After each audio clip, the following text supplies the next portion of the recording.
नमस्कार मंडळी, स्वागत आहे आपलं द लखन टॉकच्या या पॉडकास्ट सिरीजमध्ये. मंडळी, या सिरीजच्या माध्यमातून आम्ही आपल्यासमोर वेगवेगळ्या क्षेत्रातील कर्तबगार मंडळी आणि माणसं घेऊन येत असतो. आज आपल्यासोबत गप्पा मारायला असंच एक व्यक्तिमत्व आपल्यासोबत आलेलं आहे. त्यांचं नाव आहे शशी खंदारे. हे नाव तुम्हाला फारसं परिचित नसेल, पण या नावामागे प्रचंड मेहनत, कष्ट आणि कलेप्रती असलेली आत्मीयता आहे. शशी खंदारे हे मूळचे सोलापूर जिल्ह्यातले, ते सध्या पुण्यात राहतात. त्यांना कला, विशेषतः अभिनय आणि दिग्दर्शन या विषयामध्ये प्रचंड रुची आहे. त्यांनी निर्माण केलेल्या जिप्सी नावाच्या फिल्मची सध्या सर्वत्र चर्चा आहे. राष्ट्रपतींच्या हस्ते या फिल्मला पुरस्कार मिळाला आहे. या फिल्ममध्ये त्यांच्याच मुलानं अभिनय केला आहे आणि त्याला राष्ट्रपतींच्या हस्ते पुरस्कार मिळाला. आज आपण त्यांचा हा प्रवास उलगडणार आहोत आजच्या या पॉडकास्टमधून. शशी भाऊ, स्वागत आहे तुमचं. थँक्यू. तर जसं मी आता इंट्रोडक्शनमध्ये म्हटलं की तुम्हाला कलेप्रती आत्मीयता आहे, कलाकार आहात तुम्ही स्वतः. पण ही जी तुमची जर्नी आहे ती आज आपल्याला जाणून घ्यायची आहे. तर मी म्हटलं की तुम्ही मूळचे सोलापूर जिल्ह्यातले आहात. तुम्ही मला मागच्या वेळेस सांगितलं होतं की तुम्ही सोलापूरच्या टेंभुर्णी तालुक्यातले आहात. तर सोलापूर ते पुणे ह्या प्रवासाबद्दल थोडं सांगा, तुमच्याबद्दल थोडी माहिती द्या, फॅमिलीची बॅकग्राऊंड कशी आहे. नमस्कार. मूळचा आम्ही सोलापूर जिल्ह्यात मोहोळ तालुक्यामध्ये येतं आमचं गाव. अच्छा, मोहोळ आहे, हां. टेंभुर्णी नाही. नाही नाही, हां, मोहोळ तालुक्यामध्ये यावली नावाचं आमचं गाव आहे.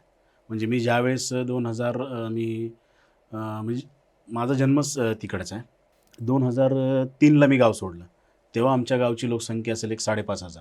आम्ही एवढं छोटंसं गाव होतं ते.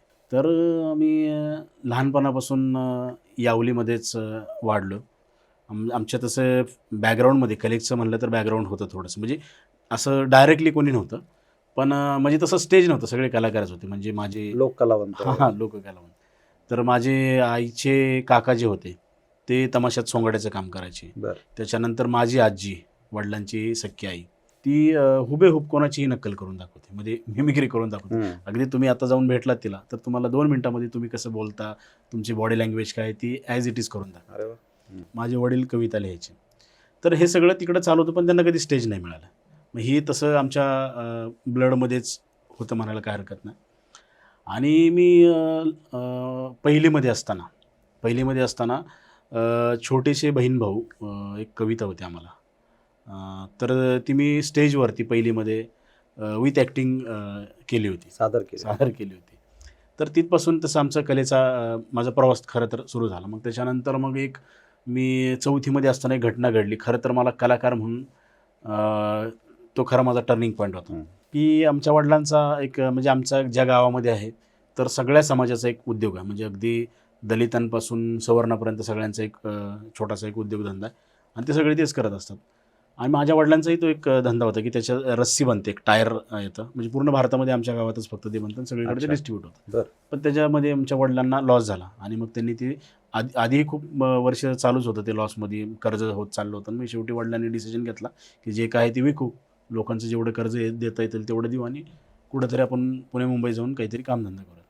आणि मी 4थीत असताना मला आठवते की ते एक दिवशी मला न सांगता, म्हणजे त्यांचा प्लॅन झाला, तर मला न सांगता मी झोपेत असताना मला सोडून निघून गेले. वडील? हां, आई वडील दोघंही दोघंही गेले? निघून गेले. मला आजीकडे ठेवलं, माझ्या शिक्षणाची हेळसांड होऊ नये म्हणून. आणि तो मला फार मोठा धक्का बसला. आणि मग तिथून मी फार इमोशनल झालो आणि मग तिथून मग मी एकटा राहायला लागलो. खेळत नव्हतं, काय कुठल्याच गोष्टी करायचं नाही. मग मला तिथून माझे मामा आहेत, ते लायब्ररीयन होते. बरं. तर मला मग तिथं मला जरा वाचनाची आवड लागली. मी वाचत होतो आणि मग त्यावेळेस मी कविता लिहायला लागलो, स्टोरीज लिहायला, म्हणजे कथा लिहायला लागलो. आणि मग मी ॲक्टिंग पण करायचो, म्हणजे मिमिक्री करायचो त्यावेळेस. ते करत असताना 10वीपर्यंत ते करत होतं, पण गावाकडं असं काही स्टेज वगैरे काही नव्हतं आम्हाला. आणि मग 2003ला मी 10वीची परीक्षा दिली आणि त्याच्यानंतर पुण्यात आलो. ओके. हां, मग असा तोपर्यंत मी ह्या सगळ्या गोष्टी करत होतो. आणि 10वीमध्ये पुण्यात आल्यानंतर मग मी 11वीला भारतीय विद्यापीठला ॲडमिशन घेतलं. मला खरं तर कलाक्षेत्र म्हणजे आर्ट फॅकल्टीला जायचं होतं. पण माझे वडील म्हणले की आम्ही बघ असं उन्हातान्हात आयुष्य घालवलं आहे आम्ही, तर तू कुठंतरी कमीत कमी चांगलं काहीतरी सावलीतली नोकरी कर, त्यांचं मत होतं. मग त्यांनी मला आवड नसताना मला कॉमर्सला ॲडमिशन घ्यावं लागलं. आणि मी ते मग 2 वर्ष 10वी 12वी केली. त्याच्यानंतर ग्रॅज्युएशन मी पुण्यातच केलं. हां. तर ते करत असताना मग मी ह्या सगळा माझा प्रवास खरं तिथून पुण्यात आल्यानंतर मला कळलं की अरे नाटकाचे ग्रुप असतात. हां.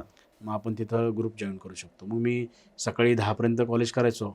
10पर्यंतच करायचो. 12पर्यंत असायचं कॉलेज. पण 10पर्यंत करायचो कारण घरची परिस्थिती फारच बेताची आर्थिक बेताची होती. आणि मग त्याच्यानंतर मी 10:30ला जॉबला जायचो. वेगवेगळ्या कंपन्यांमध्ये बरेच मी जॉब्स केले. आणि मी मग जॉबला जायचो 7पर्यंत नोकरी करायचो आणि त्याच्यानंतर मग एक थिएटर होतं पुण्यामध्ये अजूनही आहे. तर त्या थिएटरला मी संध्याकाळी 8 नंतर सगळे एकत्रित यायचे. अच्छा. आणि ते हौशी रंगभूमी आणि बाकी बरेच होतं. पण आम्ही ज्या ग्रुपला होतो ते हौशी ग्रुप होतं. मग सगळे एकत्र यायचो. आम्ही तिथं नाटक करायचो. मग ते संध्याकाळी 12, 1, 2 वाजेपर्यंत चालायचं आणि त्याच्यानंतर मग परत रुटीन असं सगळं करत मग तिथून माझा खरा प्रवास सुरू झाला पुण्यात आल्यानंतर. तर तुम्ही थिएटरशी अटॅच झालात त्या काळामध्ये, थिएटरमध्ये तुमची ही सुरुवात झाली. पण महाविद्यालयामध्ये प्रवेश घेतल्यानंतर आपण थिएटरमध्ये जावं हे म्हणजे ते कसं वाटलं तुम्हाला, की म्हणजे ते कसं सुचलं की आपण आता थिएटरमध्ये गेलं पाहिजे किंवा आपल्यासाठीचं हे क्षेत्र आहे? मला म्हणजे गावाकडे ॲक्च्युली मी तुम्हाला एक किस्सा सांगतो. गावाकडे असताना मी 7वी पासून ट्राय करत होतो की आमच्या शाळेमध्ये गॅदरिंग व्हावं.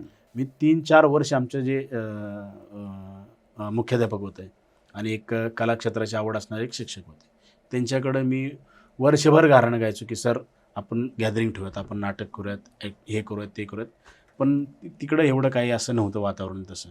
तर 3-4 वर्ष मी ट्राय केलं पण ते झालं नाही. पण पुण्यात आल्यानंतर मला कळलं की अरे नाटकाचे ग्रुप पण असतात, एकत्रित लोक येतात, नाटक करतात, ज्यांना आवड आहे ती, आणि ते हौशी लेवलवरती पण होतं. आणि मग मी कॉलेजमध्ये असताना आमचं कलामंडळ होतं. पण कलामंडळामध्ये मला खरं तर घ्यायचं होतं भाग, पण ते घेता आलं नाही कारण ते 10 नंतर चालायचं आणि मला 10 नंतर जॉबला जायचं. काय काम करत होतो तुम्ही त्या काळात? मी त्यावेळेस डायरी लिहायचो बरं. आणि मी 2010 पर्यंत वेगवेगळ्या नोकऱ्या केल्या. आणि मी डायरी लिहित असताना मी प्रत्येक जेव्हा नोकरी सोडली त्यावेळेस मी लिहून ठेवायचं की ही 27वी नोकरी सोडली, ही 28वी नोकरी सोडली, असं लिहायचो. अशा किती आणि नोकऱ्या झाल्या? ते सांगतो मी तुम्हाला 2010ला शेवटचं नोकरी सोडली मी, फुल टाईम याच्यामध्ये आलो त्यावेळेस मी, तुम्हाला खोटं वाटेल, 77वी नोकरी सोडली होती. 77वी नोकरी? अच्छा. माझ्याकडे अजून पण डायरेक्ट तुम्हाला बघायचं असेल दाखवू शकतो. म्हणजे मी कधी कधी 2 दिवस काम करायचो एका महिन्यात. मी एका वेळेस 3 जॉब पण करत होतो. म्हणजे मी तुम्हाला सांगतो, मी पुण्यात आल्यानंतर पहिल्या दिवशी मी तुम्हाला सांगतो 10वीचा पेपर ज्या दिवशी संपला त्याच्या दुसऱ्या दिवशी मी पुण्यात आलो आणि तिसऱ्या दिवशी मी रद्दीचं दुकान, म्हणजे माझ्या वडिलांनी एक दुकान घेऊनच ठेवलं होतं भाड्याने. तिसऱ्या दिवशीपासून मी रद्दीचं दुकान चालवत होतो. अच्छा. हां, मी 11वी आणि 12वी 2 वर्ष रद्दीचं दुकान चालवलं आणि ते रोड वायडिंगमध्ये गेलं. आणि त्याच्यानंतर मग मी वेगवेगळ्या ठिकाणी तिथंच मग मी पहिल्यांदा जिथं रोड वायडिंगमध्ये गेलो तिथं मी पोतं हातारलं आणि त्याच्यावरती नारळ विकले. बरं.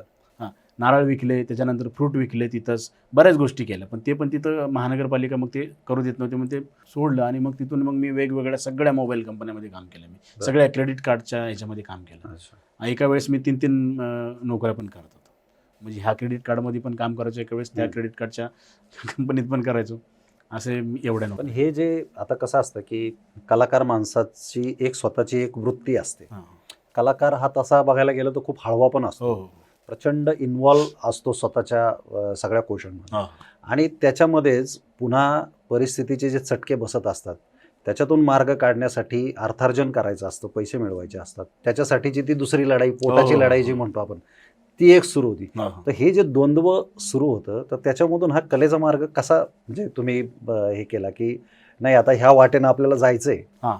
त्याच्यात मुळात आहे ना माझा एक प्रेफरन्स असा म्हणजे राहायचा की मला ह्या क्षेत्रातच काम करायचं आहे. तर मग मी फील्ड वर्कच्या नोकऱ्या बघायचो जास्तीत जास्त. कारण माझ्या वडिलांचं अपोजिट होतं की कुठेतरी सावलीतली नोकरी बघ. उलट करत होते. कारण मी त्यांच्यासाठी त्यांच्या म्हणणं मान्य केलं होतं की मी कॉमर्सला ॲडमिशन घेतलं होतं, पण मला मग ते करायचं होतं कलाक्षेत्रात. म्हणून मी काय करायचो, असं जॉब कुठला करायचो ना की एका आतमध्ये खोलीमध्ये बसून काम करावं लागेल. तर मी फील्ड वर्क करायचो. म्हणजे मी व्हेरिफिकेशनची कामं केली, क्रेडिट कार्डची आत्ता सांगितल्याप्रमाणे ती बाहेरची कामं करायचो. मग ती करत असताना मग मी तुम्हाला सांगतो, मी रिलायन्समध्ये होतो. मी जवळजवळ सगळ्यात जास्त नोकरी रिलायन्समध्ये जास्त वर्ष केली. व्हेरिफिकेशन डिपार्टमेंटला होतो. तर तसं पाहिलं तर माझं 3-4 तासाचं काम असायचं. तर मी माझ्या बॅगेमध्ये एक पुस्तक, माझा डब्बा आणि ते घेऊन जायचो. काम सकाळी 1-2-3 तास आणि संध्याकाळी 2-3 तास एका बागेमध्ये असायचो मी. तर मी रोज बागेमध्ये दुपारी पुस्तक वाचत बसायचो. एक माझ्याबरोबर डायरी असते त्याच्यावरती कविता लिहायचो, मी स्टोरीज लिहायचो, असं सगळं करायचो. तर मी इकडं मला जास्त फ्रीडम मिळावून मग मी अशाच सगळ्या नोकऱ्या करतो. ओके. तुम्हाला म्हणजे कलेची आवड लहानपणापासून होती तुम्ही म्हणालात, नंतर हे सगळे तुम्ही साहस केले आपली कला जपण्यासाठीची. तर तुमच्या कलेला, तुमच्या प्रतिभेला वाव खऱ्या अर्थानं थिएटरवर मिळाला का वेगळं काही कारण त्याला कारणीभूत ठरलं? आता वाव तुम्ही कोणत्या अर्थाने म्हणताय त्याच्यावरती डिपेंड आहे. म्हणजे थिएटरमध्ये आहे तिथं मी घडलो, म्हणजे मला तिथं गोष्टी बेसिक ज्या असतात आतल्या गोष्टी हां. त्या तिथं मी आत्मसात केल्या. म्हणजे केल्यात असं म्हणत नाही, जेवढ्या काय माझ्याकडे आहेत तेवढ्या मी सांगतो. की मी सुदर्शन रंगमंचाला 2 वर्ष होतो. त्याच्यानंतर मग मी म्हणजे 11वी-12वी असताना सुदर्शन करत होतो. त्याच्यानंतर मग मी मला एका ग्रुपला जॉईन झालो. तर त्याच ग्रुपला मग मी पुढं 4-5 वर्ष केली. म्हणजे जवळजवळ मी 7-8 वर्ष टोटल थिएटर केलं. तर त्याच्यामध्ये मग आम्ही थिएटरमध्ये ते शिकलो की स्टेज झाडण्यापासून, लाईटिंग करण्यापासून, ॲक्टिंगपर्यंत हो. सगळ्याच गोष्टी स्टेजला. सगळ्या तर कामावर. तिथं मी ते शिकलो.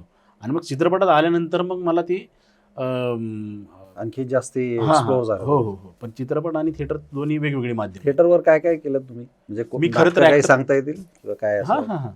मी थिएटरला खरं तर मी ॲक्टर म्हणून जॉईन झालो होतो. हं. पण ग्रुपमध्ये कसं होतं की तुम्हाला सगळ्याच गोष्टी कराव्या लागतात. बरोबर. म्हणजे आता आम्ही वेगवेगळ्या स्पर्धा केल्या आम्ही. कामगार कल्याण, त्याच्यानंतर आता मला सगळ्यांची नावं आठवणार नाहीत. तर अशा आम्ही वेगवेगळ्या एकांकिका स्पर्धा, 2 अंकी नाटक अशा स्पर्धेतून स्पर्धा करत होतो. आणि त्याचबरोबर आमच्या प्रॅक्टिससाठी पण आम्ही एक वेगवेगळी नाटकं करायचो आणि ती हौशी रंगभूमीवरती प्रेझेंट करायचो. तर मी खरं तर ॲक्टर म्हणून जॉईन झालो होतो. पण मग ते ग्रुपमध्ये आम्हाला सगळ्याच गोष्टी कराव्या लागायच्या. तर मग ते सगळ्याच कामं करत गेले. करत गेलो ते. मग फिल्म मेकिंगकडे कसं वळाला? कारण तुम्ही मला सुरमाची पण तुमची हां, short फिल्म film. होती. हां, हां. तर ती पहिली फिल्म होती तुमची? नाही, त्याच्या आधी पण मी काही शॉर्ट फिल्म्स केल्या होत्या. पण हां. सुरमा बऱ्यापैकी बऱ्याच फेस्टिवलला होती आणि ती जरा चांगली केली होती असं मग होतं. ते थिएटर सोडून इकडे मी- फिल्म मेकिंगकडे हां. कसं काय आलं? हां, म्हणजे मला थिएटरमध्ये असताना मी ॲक्टर म्हणून गेलो होतो आणि ॲक्टिंग करायचो. आणि 2010च्या वेळेस आमच्याच ग्रुपने एक फिल्म प्रोड्यूस केली. म्हणजे आमच्या ग्रुपमधल्या एका मित्राच्या वडिलांनी फिल्म प्रोड्यूस केली. तोपर्यंत मी ॲक्टिंग करत होतो. त्यांनी मला त्या फिल्ममध्ये 3 कॅरेक्टर होते. तर एक शरद पोंक्षे, दुसरा राहुल सोलापूरकर आणि तिसरा मी, असं तिघांना ते लीड कॅरेक्टर दिले होते. पण तोपर्यंत माझ्या लक्षात आलं की मला ॲक्टिंगपेक्षा मला रायटिंग आणि डिरेक्शनमध्ये जास्त इंटरेस्ट आहे. तर मग मी ते हळूहळू कमी करत आलो होतो की मी ओके. फोकस रायटिंग आणि डिरेक्शनकडे केला होता. आणि जेव्हा पहिली फिल्म मिळाली, ही की मोठी मिळाली, मी त्याच्या आधी मग मी थिएटर करत असताना वेगवेगळ्या सिरियल्समध्ये, फिल्ममध्ये ज्युनियर आर्टिस्ट म्हणून कामं करत होतो. पण ती ज्युनियरमध्ये ती काही दखलपात्र नव्हतीच बरोबर. काही कामं. आणि त्यावेळेस मला तो चांगला कॅरेक्टर मिळाला. पण माझ्या तोपर्यंत लक्षात आलं की मला ॲक्टिंग नाही करायची, मला डिरेक्शन आणि रायटिंग करायची. ओके.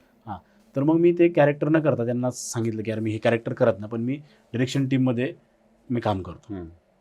मग ते ठीक म्हणले आणि मग मी त्याच्यामध्ये डिरेक्शन टीमला पहिल्या फिल्ममध्ये ना, मी खरं तर मला त्यांनी डायरेक्ट चीफ असिस्टंट डिरेक्टर म्हणून अपॉइंट केलं होतं. बरं. मला त्यावेळेस काहीच माहीत नव्हतं.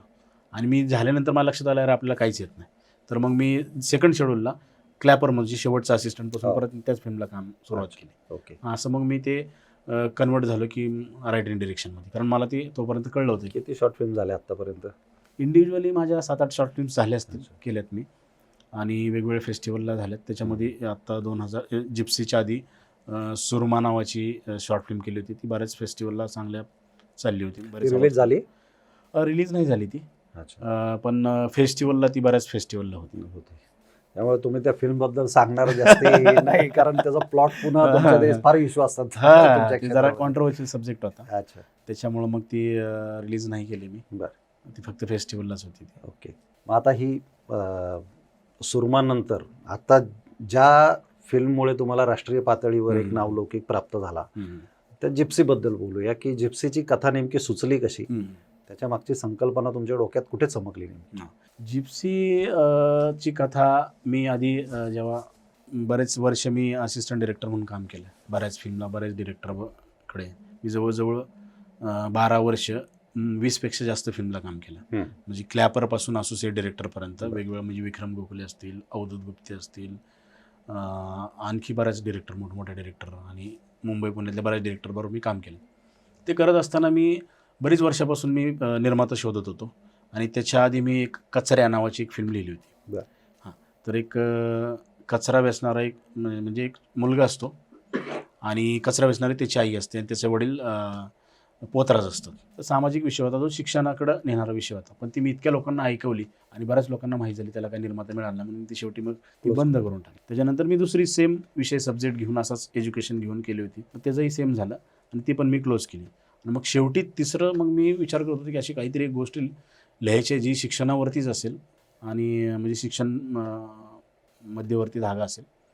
आणि मी ते शोधत होतो आणि त्यावेळेस माझ्या लक्षात आलं की मी 10वीमध्ये म्हणजे 7वी 8वीत असतानाच एक घटना बघितली होती की एक भटका समाज आहे, म्हणजे डोंबारी समाजावरती ती फिल्म आहे. तर उत्तम पवार नावाचा एक माणूस आहे, व्यक्ती आत्ताही आहे, तो आमच्या गावात राहत होतो यावलीला. तर तो आणि त्याची फॅमिली पूर्ण गावाकडे आमच्या आली होती, म्हणजे ते डोंबारी खेळ करत आली होती. आणि त्यावेळेस ती तो काळ असेल 98चा वगैरे असेल, 98-99चा. तर त्यावेळेस एक अशी घटना घडली, म्हणजे असं सिच्युएशन होती त्यांची की मनोरंजनाची साधनं खूप आली होती आणि प्रत्येक आमच्या गावाकडे पण प्रत्येक घरामध्ये टी व्ही होता, ऑलमोस्ट प्रत्येक घरात टी व्ही होता, सिरियल्स एवढ्या होत्या चालू होत्या आणि सगळे लोक तीच बघत होते. आणि हे अशी खेळ करणारी जी लोक आहेत, म्हणजे भटकी लोक एंटरटेनमेंट करणारी, म्हणजे कसरतीचे खेळ करणारे, तर त्यांच्यावरती उपासमारीची वेळ आली होती. त्यांचं एका खेळातनं पोट भरणं पण अशक्य होतं.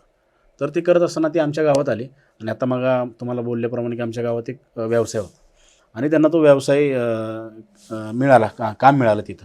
कारण आमच्या गावात सगळेच करत असल्यामुळं लोक कामाला पाहिजेच होते आणि त्यांना ते मिळालं. आणि त्यांना जवळजवळ एका माणसाला जवळजवळ त्यावेळेस 100 रुपये मिळायला लागले. तर त्यांना इतकं भारी वाटलं ते की आम्ही सगळे लोक त्यांची, म्हणजे ते उत्तम पवारचं सांगतो 17-18 लोक होती, म्हणजे उत्तम पवारचे 15-16 काहीतरी भाऊ होते, 3-4 बहिणी असे मिळून त्याचे आई वडील, असं सगळं त्यांचं ते हे होता सगळा तो त्यांचा परिवार गोतावळा तो सगळा होता. तर तेवढे खेळ करून त्यांना मला वाटतं एका खेळाचे 100-1 रुपये जेमते मिळत असतील त्यांना गावामध्ये आणि थोडाफार धान्य वगैरे मिळत असेल. तर त्यांना प्रत्येक माणसाला 100 रुपये मिळायला लागले. ते त्यांना फारच भारी वाटलं. मग ते प्रत्येक गावात जेवढे दिवस राहतात, 1 दिवस किंवा 2 दिवस फार फार राहत असतील, आमच्या गावात ते बरेच दिवस राहिले, 8-10 दिवस वगैरे राहिले असतील.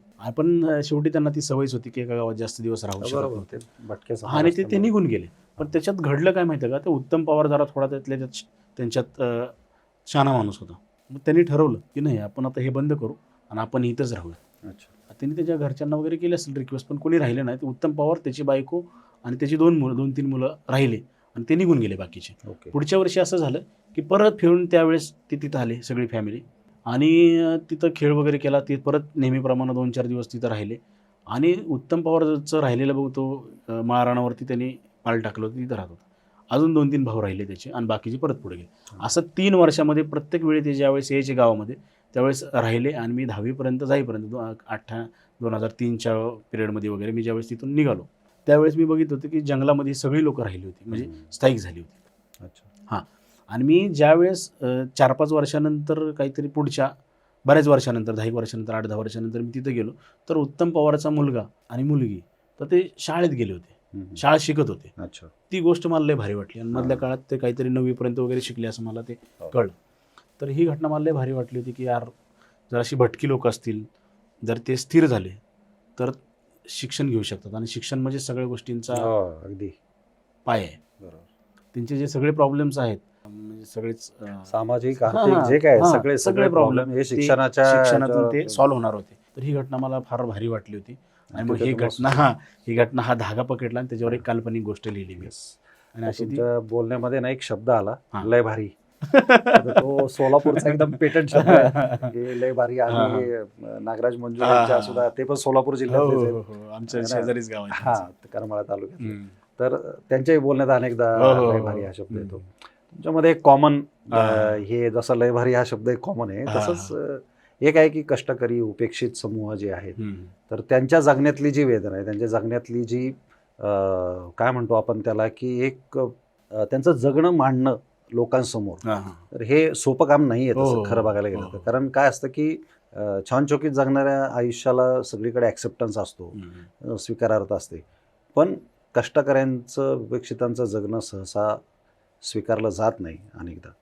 तर मग तुम्हाला ही फिल्म करताना असं वाटलं नाही का की आपण आता ही फिल्म करतोय खरं, पण ही स्वीकारली जाईल का, किंवा तिला एवढा प्रतिष्ठा लाभेल का, असं कधी वाटलं?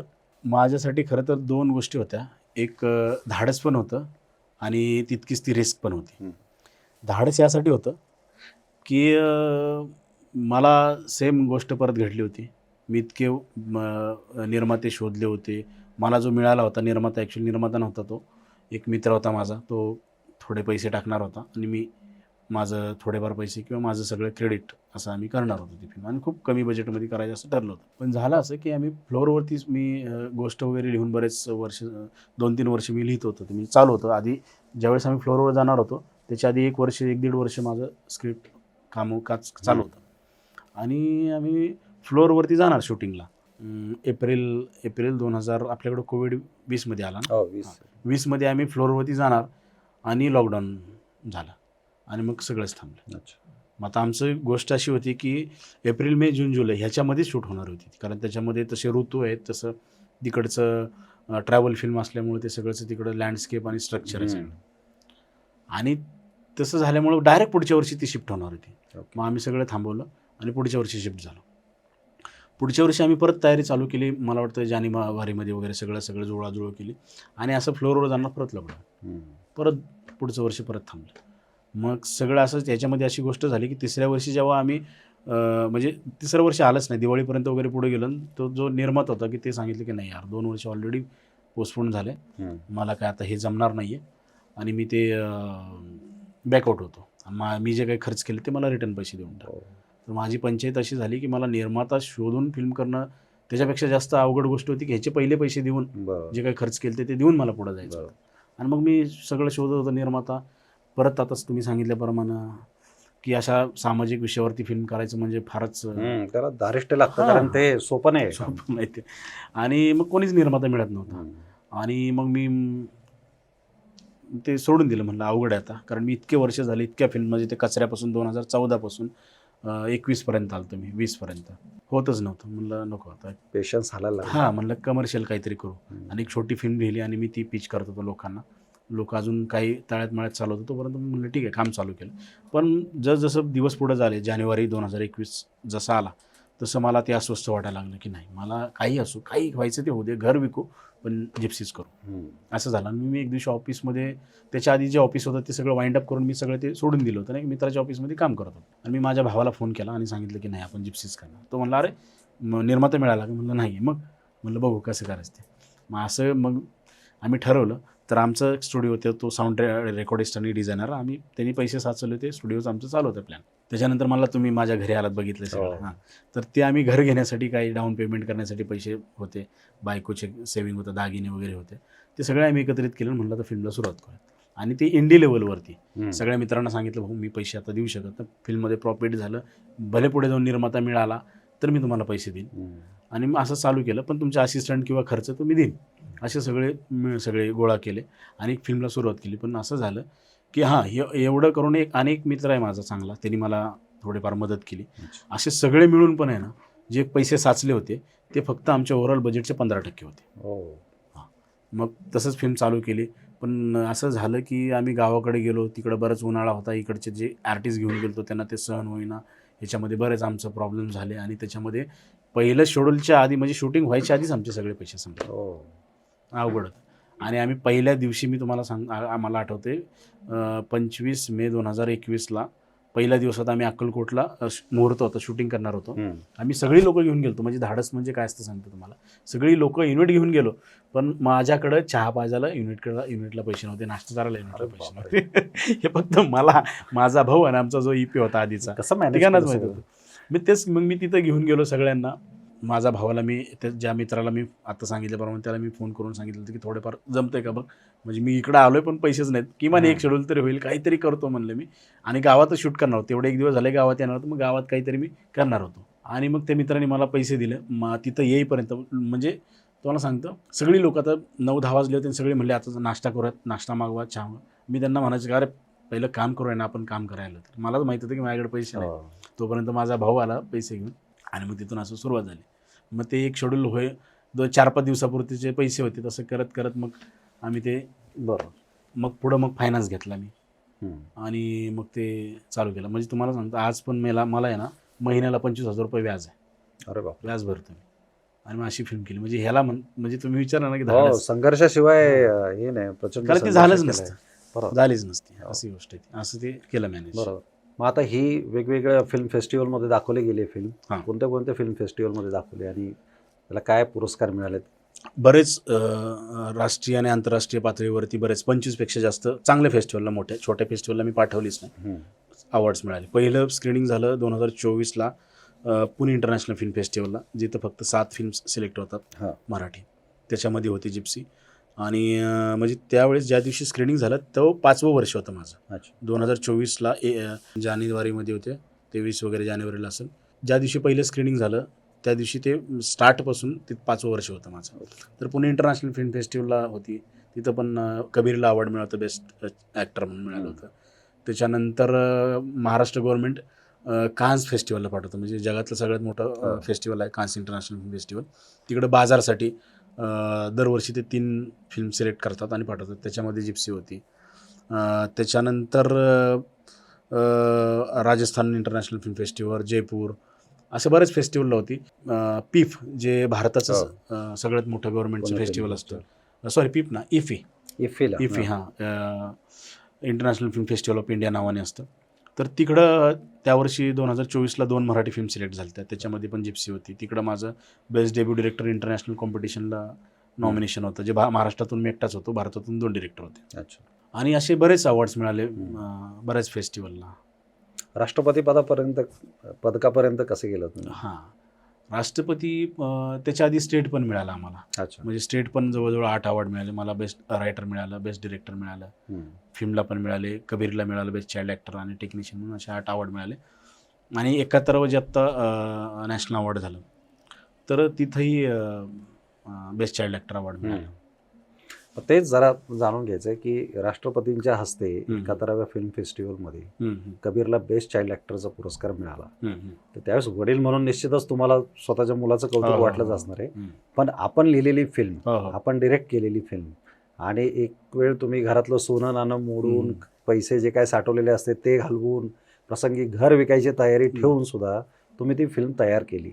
आणि ती फिल्म एका राष्ट्रीय पातळीवरच्या स्टेजवर आणि साक्षात राष्ट्रपतींच्या हस्ते मुलाला पुरस्कार मिळतो. तर त्यावेळेसच्या भावना नेमक्या कशा होत्या? भावना म्हणजे शब्दात म्हणजे आता काय सांगू तुम्हाला. त्याच्या आधीची एक गोष्ट सांगतो. आम्ही 2016ला सुरमा केली होती. 2016-17ला सुरमा करत होतो. त्यावेळेस कबीर 2.5 वर्षाचा होता. आणि त्याच्यामध्ये एक छोटं कॅरेक्टर होतं, पण महत्त्वाचं कॅरेक्टर होतं त्याचा. तर मी कबीरला एक दिवशी ती गोष्ट सुरमाची ऐकवली मी संध्याकाळी. त्याला सांगितलं ना की आपण ही फिल्म करतोय, तुला करायला. म्हणलं तुला एक गंमत सांगतो. त्याला सांगितली मी ती. त्याला इतकं तो भाव म्हणजे इमोशनल झाला की तो इतका रडला आणि रडून उलट्या केल्या. हां, ती त्याला गोष्ट इतकी आवडली, कारण तो जे कॅरेक्टर तो स्वतःला इमॅजिन करत होता. पण मी त्याला अजूनपर्यंत सांगितलं होतं की हे कॅरेक्टर तुला करायचं. मग मी त्याच्यानंतर त्याला सांगितलं की हे तुला कॅरेक्टर करायचं. तर तो एकदमच म्हणजे त्याला करायचंच नव्हतं, कारण ते त्याला फार टच झालं. पण म्हणलं तू जर हे कॅरेक्टर केलं तर तुला नॅशनल अवॉर्ड मिळेल म्हणलं. मग त्यांनी विचारलं की नॅशनल अवॉर्ड काय असतं? मी म्हणलं अरे नॅशनल अवॉर्ड म्हणजे खूप मोठं अवॉर्ड असतं, भारतातलं सगळ्यात मोठं अवॉर्ड असतं. जिथं आपण विमानाने जातो आणि विमानामध्ये त्या एअर होस्टेस असतात, त्या अशा ट्रे घेऊन येतात ज्यांना नॅशनल अवॉर्ड मिळतं त्यांना. त्यामध्ये सगळे किंडर जॉय असतात आणि ते इंग्लिशमध्ये म्हणतात excuse me sir, do you want Kinder Joy? आणि तू एक नाही किंडर जॉय घ्यायचा, सगळे जरी घेतलं तरी ते काय करत नाही. तो जाम खुश झाला, म्हणला बाबा मी हे करणार. आणि मग असं त्याला स्वप्न दाखवलं आणि काम खूप चांगलं केलं होतं त्यावेळेस. पण आम्हाला त्याला काही मिळालं नाही. त्याच्यानंतर पण त्यांनी वेगवेगळ्या डिरेक्टरबरोबर काम केलं, चांगले कॅरेक्टर्स केले. प्रत्येक कॅरेक्टरला मी त्याला सांगितलं सुरमाला नाही मिळालं, ह्या फिल्मला मिळालं तुला. पण त्याला पुढेच पण 2-4 वर्ष काही मिळालं नाही. पण जिप्सीला ते मिळालं. आणि तुम्हाला सांगतो मी, जिप्सीला मिळालं. आणि खरोखर ती घटना म्हणजे ती मी शूट केली माझ्या फेसबुक अकाउंटवर, कबीरलाच्या पण इन्स्टावरनं ती मी पोस्ट केली की ख्वाब पुरे होते अशा नावाने ती लिहिली, की ही घटना त्यामध्ये लिहिली. आणि खरोखर त्याला ते राष्ट्रपती अवॉर्ड जाहीर झालं बेस्ट चाइल्ड ॲक्टर म्हणून. आम्ही मग दिल्लीला चाललो होतो. फ्लाईटमध्ये मी आधीच सांगून ठेवलं होतं त्या एअर होस्टेसला, तर त्या किंडर जॉयचा ट्रे घेऊन आल्या. आणि खरोखर मग ते सांगितलं, ते म्हणले की excuse me sir, do you want Kinder Joy? ते कबीरने सगळे किंडर जॉय घेतले आणि ते असं त्याला स्वप्न दाखवलं. इथपासून मला ते इतकं भारी वाटलं होतं. आणि मग त्याच्यानंतर तुम्हाला सांगतो, माझा पाय नेमका त्याच वेळेस जरा फ्रॅक्चर झाला होता आणि ते प्लास्टर होतं. आणि जे अंडर आय थिंक 12 वर्षाच्या आतल्या मुलांसाठी की त्यांचे कोणतरी एक जण स्टेजवरती त्यांच्याबरोबर ते अवॉर्ड घेण्यासाठी जाऊ शकतो, कारण ती ट्रॉफी आणि ते त्यांना घेणं जरा म्हणजे वजन असतं त्याच्यामध्ये. पण मी मुद्दामून खरं तर सांगायचं तर मी मुद्दामून गेलो ना, तिथं माझ्या पायात ते रॉड होता आणि मला तिथंच ते माझ्याकडे पास होता, पण ते उशीर लागला मला. मी तिथं गेलोच नाही. कबीरला म्हणलं तू एकटा जा. आणि मी तो जेव्हा स्टेजवरती गेला होता तेव्हा मी त्या ऑडिटोरियममध्ये मला वाटतं किती खुर्च्या असतील म्हणजे किती मोठा आहे माहीत नाही, पण त्याचे 7-8 असे कंपार्ट होते. त्या सगळ्यात शेवटच्या कंपार्टला होतो मी आणि सगळ्यात शेवटच्या खुर्चीवरती बसलो होतो. मी तो व्हिडिओ काढून ठेवला. तर ती मी ह्यासाठी बसलो होतो की मुलगा स्टेजवरती राष्ट्रपतीच्या हस्ते तो पुरस्कार घेतोय आणि मी शेवटच्या खुर्चीवरती. ते मला माहीत नाही काय त्याच्या पाठीमागं होतं, पण मी त्या शेवटच्या खुर्चीवरती बसलो होतो. मी ते शूट केलं आणि मी फार त्यावेळेस भावूक झालो होतो. काय असतं की मुलांचं कौतुक किंवा मुलांचं यश ह्याच्या पाठी आईवडीलच असतात. हो. त्यांची मेहनत असते, कष्ट असतात, परिश्रम असतात, त्यांनी पाहिलेली स्वप्न असतात, ह्या सगळ्या गोष्टी आहेत. आणि जेव्हा एखादा सक्सेसफुल पर्सन, मुलगा, मुलगी, मुलं यशस्वी होतात आणि ती समोर दिसतात समाजाच्या ना, तर त्याच्या पाठीमागं आईवडील खूप मागे हो हो हो. तर ते खऱ्या अर्थाने मला असं वाटतं ते त्याचं सांकेतिक हे आहे की तुम्ही त्याच्या मागे करेक्ट लांब आहात. आणि आता हे झालं कौतुकाचं. आता जिप्सी ही प्रेक्षकांना कधी बघायला मिळणार आहे, ती प्रेक्षकांच्या भेटीला कधी येणार आहे? आता त्याचं पण एक वेगळंच आहे. म्हणजे जिप्सीला बरेच अवॉर्ड मिळाले, नॅशनलपर्यंत 25पेक्षा जास्त वेगवेगळ्या फेस्टिवल्समध्ये अवॉर्ड मिळाले, बरेच अवॉर्ड मिळाले. पण आता ती रिलीजच्या मार्गावरती आहे. पण फिल्म करणं आणि फिल्म रिलीज करणं हे 2 वेगवेगळे मोठे टास्क आहेत. त्याच्यामध्ये मला जसं शक्य होतं तशी मी प्रोड्यूस केली, आम्ही केली सगळ्यांनी मिळून, म्हणजे माझी बायको प्रोड्युसर आहे. पण ते रिलीज काय शक्य नाही मला करणं, कारण की मी आता प्रेझेंटर शोधतोय. मी बऱ्याच स्टुडिओला जाऊन भेटलो, बऱ्याच आर्टिस्टला भेटतोय, कारण ती ऑडियन्सपर्यंत गेली पाहिजे हे माझं प्रामाणिक मत आहे. ती होईल, 100% होईल. पण ह्याच्यामध्ये बऱ्याच अडचणी आहेत. कारण काय होतं की परत मग जरी नॅशनल अवॉर्ड जरी मिळाला असलं तरी मग ती धंदा करणारी फिल्म कमर्शियल हां, कारण त्याचं एक वेगळं ऑडियन्स आहे. आणि तुम्हाला माहिती आहे की अवॉर्डच्या फेस्टिवलच्या फिल्म्स मोस्टली तसं थिएटरला बिझनेस करत नाही. आणि मग बरोबर आहे, त्यांचं जे प्रेझेंटर आहेत, एखादा व्यक्ती जर बिझनेस करायला थांबलाय, बसलाय, तर तो बिझनेसच्याच गोष्टी घेणार ना. पण याच्यामुळे एखादी उत्तम कलाकृतीचं नुकसान होऊ शकतं. हो, ते तर आहेच सर, ते आहेच. अशा कितीतरी फिल्म्स आहेत, अगदी तुम्हाला आधी पण सांगतो, नॅशनल अवॉर्ड्स मिळालेले आहेत, मग ते रिलीज नाही झालेले. तर जिप्सीचं पण आम्ही त्याच ह्याच्यातून चाललो आहे. मी बऱ्याच आता उंबरे घासतोय परत एकदा. जसं प्रोड्युसर मिळवण्यासाठी उंबरे घासले होते, तसे आता फिल्म रिलीजसाठी चालू आहे. तर असं आहे. होपफुली मिळेल असं आशा बाळगूया. नक्कीच. तुमचे परिश्रम आहेत, मेहनत आहे, तुमचे प्रयत्न सुरू आहेत. कारण तुम्ही जो सोलापूर जिल्ह्यातल्या मोहोळ तालुक्यापासूनचा तुमचा प्रवास, ते पुण्यामध्ये येऊन राष्ट्रपतींच्या हस्ते पुरस्कार मिळण्यापर्यंतचा सगळा तो प्रवास आहे. तर त्याच्यामध्ये तुम्ही हिंमत न हारता, मेहनतीनं, कष्टानं सगळ्या गोष्टी करत आलेला आहात. त्यामुळे इथून पुढे भविष्यामध्ये तुम्ही हरणार नाही, तुम्ही लढणार, याची कल्पना आहे. कारण तुम्ही लढणाऱ्यांपैकी आहात. शशीभाऊ, धन्यवाद, तुम्ही आलात आमच्या स्टुडिओमध्ये आणि आमच्याशी गप्पा मारल्यात आणि जिप्सीचा आणि तुमचा सगळा प्रवास तुम्ही उलगडलात, त्याबद्दल खूप खूप आभार. Thank you very much. मी एक प्रेक्षकांना तुमच्या माध्यमातून एक विनंती करेल की लवकरच माझा आता प्रयत्न चालू आहे की जिप्सी रिलीज व्हावी आणि ती लवकरच होईल. तर जसा तुम्ही कमर्शियल फिल्म्सला सपोर्ट करता, तसंच अशा कलात्मक फिल्मला पण तुम्ही नक्की सपोर्ट करा.